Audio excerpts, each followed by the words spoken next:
نقطہ یہ ہے اولیاء پیدا ہوتے رہیں گے، حاجی،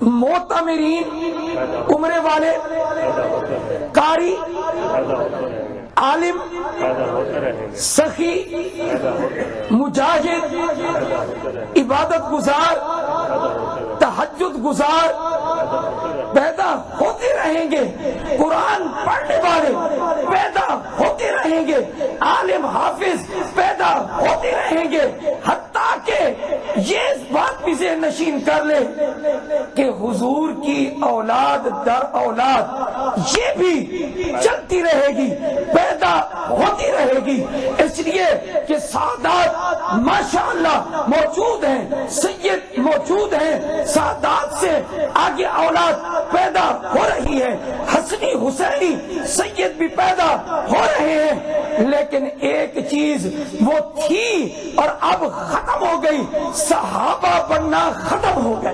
اب کوئی صحابی نہیں بن سکتا، سب کچھ بن سکتے ہو لیکن صحابی، یہ صحابی کیوں بنا ہے؟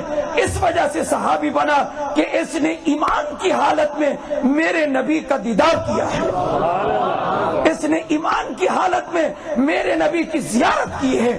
اس سے معلوم ہوتا ہے حضور کے چہرے کو ایمان کی حالت میں دیکھنا انسان کو کتنا اونچا لے جاتا ہے۔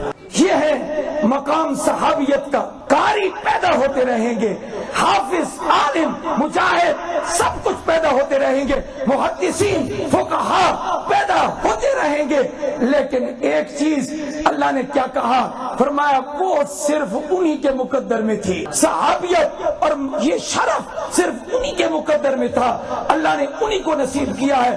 اب باقی سب کچھ ہوگا اس امت میں لیکن کوئی صحابی نہیں بن سکے گا۔